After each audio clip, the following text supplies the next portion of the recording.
Your son is a failure. He's barely passing my class, and with grades like this, I'm just not sure what kind of future he's gonna have. What do you have to say for yourself? You're supposed to graduate this year. Listen to Mr. Johnson. What kind of future do you think you're going to have? With all due respect, don't call me a failure. Failure is an event, not a person, in fact. And you talk about the future, Mr. Johnson, but you're not preparing us for that. Excuse me? Just listen to what I'm saying. This should be good. Would you agree that in the future, most careers will become automated? Yeah, so? So the people who succeed will have to be curious, innovative, with resilience to adapt to new changes.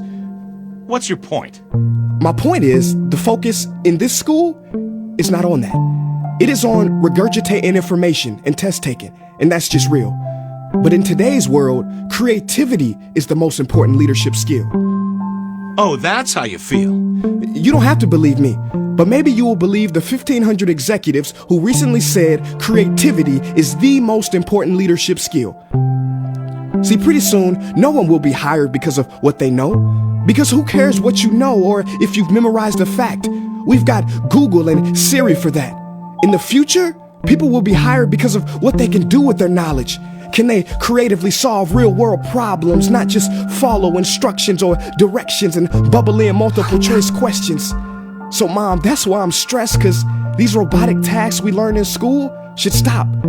Because no one can do a robot's job better than a robot. Billionaire founder of Alibaba, Jack Ma, said that we should not compete with artificial intelligence, but instead focus on developing unique human intelligence. Mr. Johnson, drills are for teeth, not the human mind.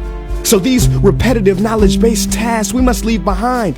Or in the future, you're gonna find a lot of people graduating out of your class right into the unemployment line. See, many top companies today don't look at grades. Mom, that old way is expiring. Google has been quoted as saying GPAs are worthless criteria for hiring. Founder of Tesla, Elon Musk, agrees. So I say this with unease and sorrow. If you continue to teach today as you taught yesterday, then you rob us students of tomorrow. Mr. Johnson, I'm gonna keep it real with you. Sometimes sitting in your class is tough. I'm constantly thinking, if I don't look up at the clock, maybe it'll speed up.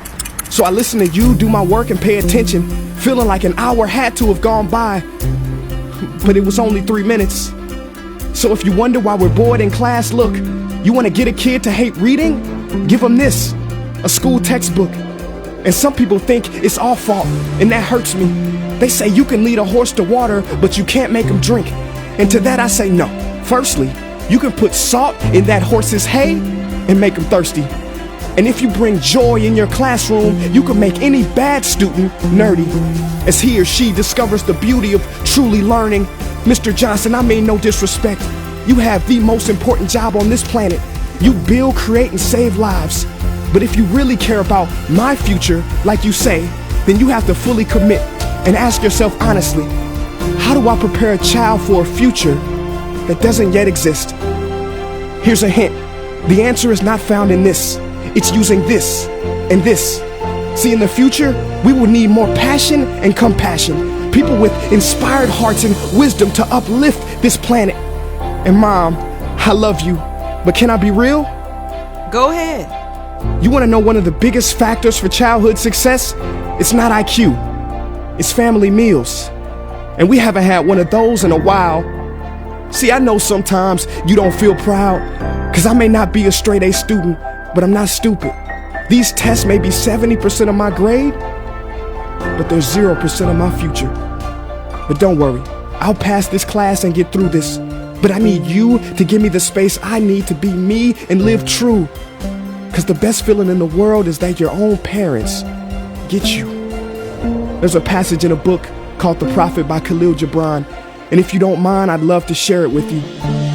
Go ahead. See, he says, your children are not your children. They are the sons and daughters of life longing for itself. They come through you, but not from you. And though they are with you, they do not belong to you. You may give them your love, but not your thoughts, for they have their own thoughts. You may house their bodies, but not their souls, for their souls dwell in the house of tomorrow. So, Mom, I'd appreciate it if you give me the love that I need to pursue my dreams. See, if we are to succeed, all three of us need behavior change on all fronts. We talk about the future, but the future is now, and it is created now by all of us. I've never heard you speak like that before. Yeah, I didn't know. But I'm going to reach out to administration and try to change some things. You have my word.